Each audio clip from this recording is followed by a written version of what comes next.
Welcome back, folks. My name is Rudy. You're watching Alpha Investments. Today we're going to have a more of a real conversation about business and finance that I've been slacking a little bit, so I wanted to go back to an important conversation and topic that I spent some of my younger days in my 20s. Now I'm an old fogey at the nice ripe age of 37.69 years old. And I want to talk to you guys about the old LIFO, FIFO, JIT, Kaizen, budgeting, management, inventory, just in time, first in, first out, last in, first out, giggity of your ex, and we're going to go into that conversation today. And the point of me bringing up this topic, the point of this conversation, is to re-emphasize everybody that the market got it wrong, which is going to be probably the 2021 Alpha Investments t-shirts. And again, on eBay, I know people, Rudy, you got shirts on eBay for like 10 grand. I don't have any shirts left. When I run out of shirts, we put a placeholder so I don't lose the listing. And yes, the new batch of 3,000 shirts should be ready in about 30 days. And we're looking at doing a new Alpha Investments 2021. 2020 was stay the course. 2021 is definitely going to be the market got it wrong, or maybe the market's still wrong. One of these two. You can give me feedback in the comments. Which one do you like better? So essentially, I want to go back to this concept that fancy schools and colleges, you got to get those student loans to go to these fancy institutions that are all for profit, no matter what they tell you. And they teach these concepts of inventory management.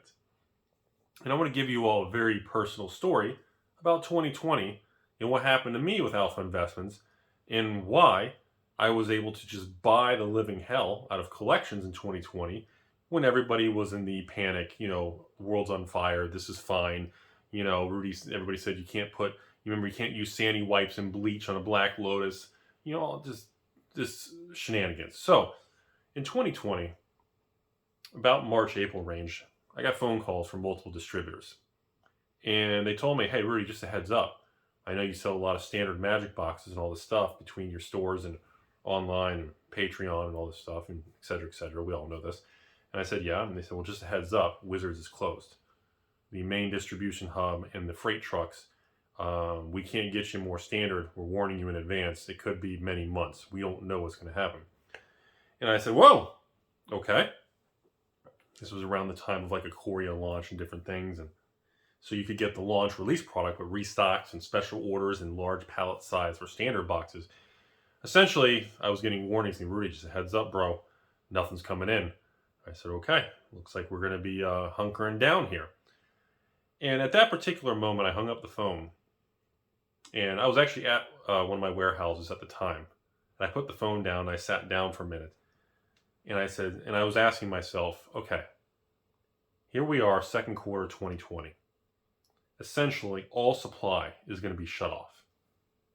And I thought to myself, that's a really big deal. What does this mean? And I came to the conclusion, based on just being in the industry so long, that most LGSs, they run JIT inventory just in time. The store only orders enough inventory to fill their pre-orders, maybe keep an extra box or one case on the shelf, right? So I learned very quickly that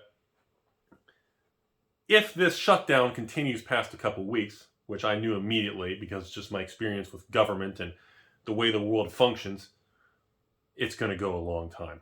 We're in for a battle, folks. I knew immediately what was going on. And I knew immediately, based on everything and being alive for this long, that if a government says we're going to do a temporary tax increase, the government says we're going to temporarily raise postage rates, if the government states anything, it's with the word temporary, you need to hold their hand in the park, pretend you're a carrot, and that temporary, you're never not going to be a carrot. You will be a carrot the rest of your life.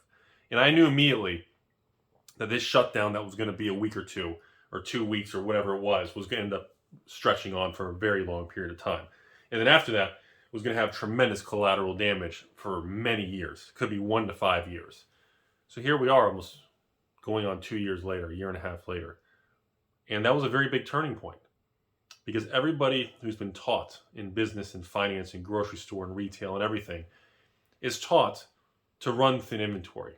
You're trained. Business schools, Ivy League schools teach to run just-in-time inventory. JIT inventory is a accounting method, inventory corporate management term that was derived from Toyota Motor Corporation, TMC ticker symbol Toyota. I believe then was picked up by Honda, but they had a lot of people cross over from the companies. And I believe in like the 70s or something, and it took them 10, 20, 30 years to master the GIT system. And by the 90s, Toyota became a powerhouse by using the just-in-time inventory system. Well, 2020 rolled around, and Chuck Norris landed from the alien spaceship on the flat Earth with the square Earth and the triangle people with the triangle heads. They came down with the ultimate Chuck Norris you've ever seen in your life with Bruce Lee and Jean-Claude Van Damme, and they came down, and they did the biggest swoop across the world you've ever seen in your life. And they pretty much gave everyone the hard lesson that, guess what? Just-in-time inventory is the dumbest, shittiest system ever created for the greediest, most thinnest margins ever. Because this was the moment I realized April, May of 2020 had hit.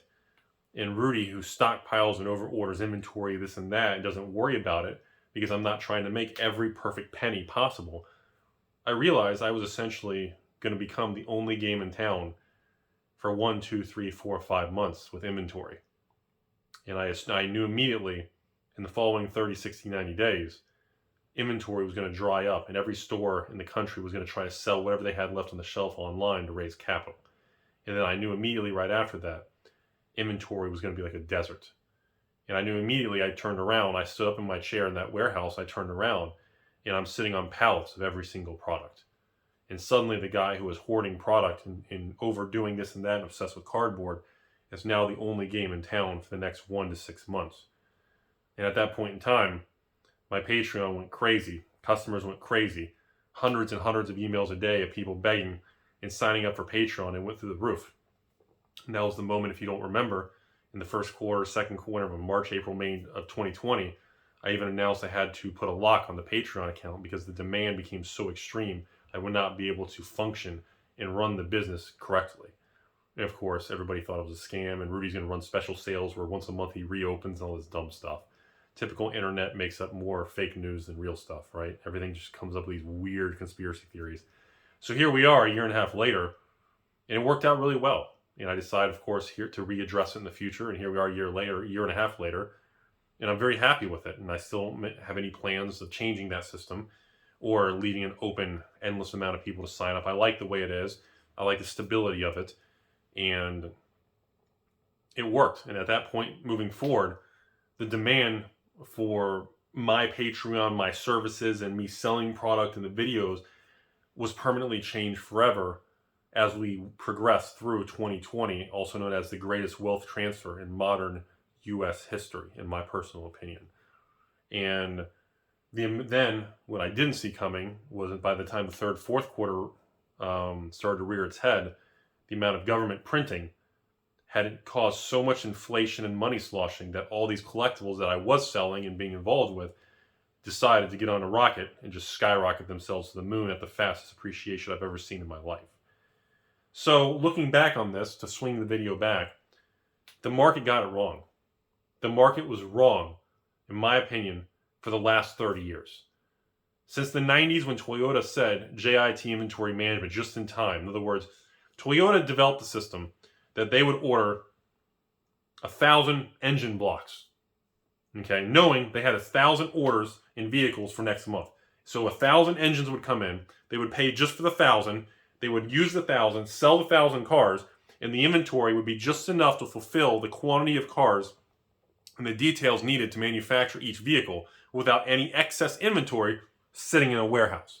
So what that does is, remember, very large corporations operate strictly on credit.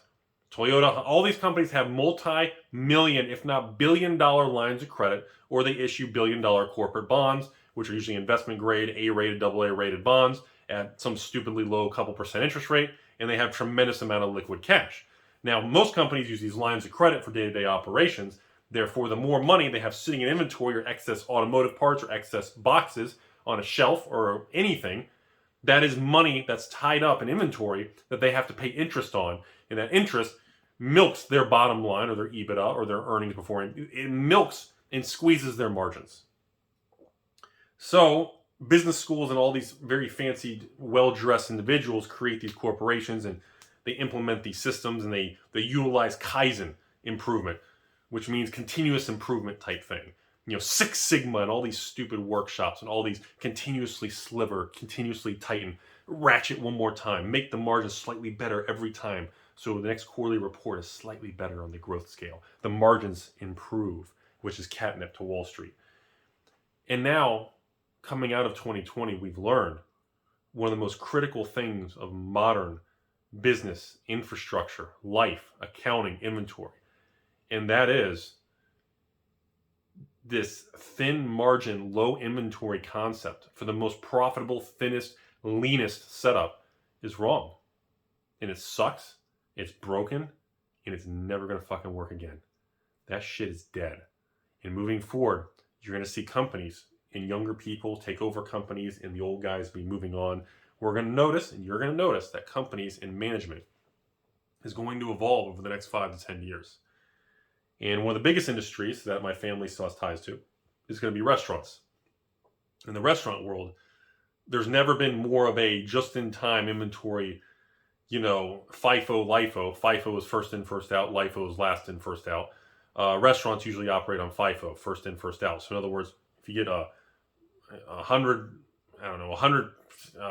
loaves of bread in the kitchen, obviously you make sure you always rotate so that you don't keep putting the new ones in the front and the old ones in the back of the shelf go bad and moldy. And then you have to take that inventory and write it off to zero due to expiration date and deterioration, or lost product or inventory, whatever.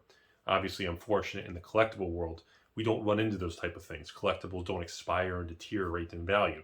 Most of them do not. Some do. Unfortunately, I wish Yu-Gi-Oh, for example, most of those newer booster boxes and things, I wish they would maintain their value and have more of a stable trajectory so I could expand into Yu-Gi-Oh. But unfortunately, Konami and those very smart triangle head people don't really utilize that concept. So that's something I always look for when looking at sealed product in different categories to be a part of. So I wanted to make this video to discuss with you all that not only are we going through the biggest shift in modern society with business and money, transfer of wealth, inflation, no matter what anyone wants to tell you at the news and the media, no matter what red, blue side of politics or anything you believe in, none of that really matters. The reality is this is what's going on. And these companies across the world are going to have to evolve away from this garbage JIT system that's been in place for a very, very long time, because everything from automakers to retail to food to companies to inventory to has all learned the hard way that guess what? When a black swan event comes along, which I believe is going to be less of a black swan event moving forward. In other words, when a very dramatic ripple, an impact, I always call it the meteor impact. When that one meteor hits the ground and the ripple goes through everything, nothing will ever be the same. It will never be the same as before that impact. And I do not believe we will ever go back to 2019 earlier standards in style and quality of living life decision making. It is over. It is all about how the new normal will settle. And it hasn't settled yet. The dust is still settling. I think in the next couple of years we will be fully settled.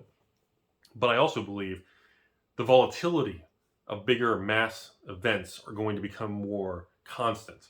So instead of a black swan event once every so many decades or years or whatever, I believe we're going to have more normalized, dramatic kind of shakeups on a regular basis.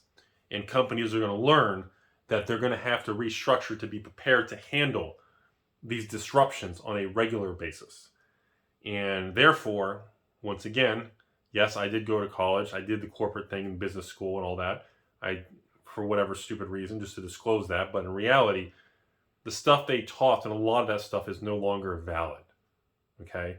A lot of the financial courses that teach you how to calculate fair value of the stock or future value of cash flows and backdate and all this stuff, and estimate your internal rate of return, all these fancy lingos and terms. It doesn't mean anything in the era of doggy coins, Doge coins, Shibas, and crypto. It doesn't mean anything in an era of meme stocks and silly things. The world has changed. And the things they are teaching and that people are paying for, that people are getting in student loan debt for, are not relevant. Now, for some people, they want to be a brain surgeon. Yeah, you still got to go to med school to know how to do that. There are real uses and important reasons for college and upper level learning. But for the average person like me and many people out there, I do not believe a lot of this stuff is going to be relevant into the future. We are experiencing a major shift in modern society with technology and AI and jobs and different things that are going on.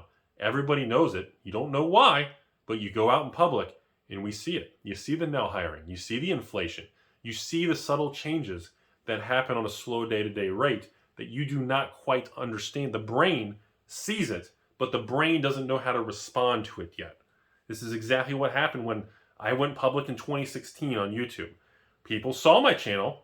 They immediately lashed out and just attacked it. And thank you to those people, whoever you are. I'm sure you don't watch the channel. They spread it for me. They spread the channel by complaining about me because it was never been done. They saw what was going on. They didn't know how to react to it. So they did what most humans do. You bash it or you become negative and defensive. That's a very normal human defense mechanism. And that is what I think we are all going through.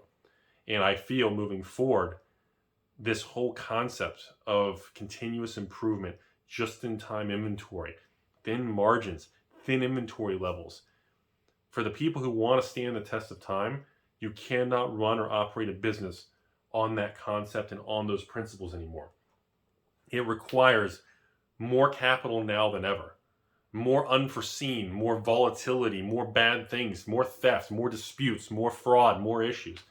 You know, I mean, give you guys a personal thing. On average, on a normal month, I lose a couple $1,000s a month to people stealing and slipping into the Patreon account, buying one thing, closing the account, and opening a dispute, saying I sold them counterfeit sealed booster boxes, or, you know, they got a booster box, they got a case of 6, and one box had a dent, so they want all 6 boxes refunded, and they're not shipping anything back. They're going to open everything. I mean, I deal with all that stuff. And the difference between most people and me is that even after I take hits and I get punched right across the face, I get ridiculed, I get stolen from, whatever it is, I get up the next day and I go right back into the Thunderdome. And that, my friends, is the difference between the people that will make it and will stand the test of time versus the people that just get so angry and emotional, they quit too soon. And when you quit too soon, that's when you live your life with regrets. You get older and you realize how much you effed it up. And I'm okay with that. I'm okay with losses and people doing bad things. But man, regrets is a nasty thing. Life has a funny way of going around with that. Hope you guys learned something today.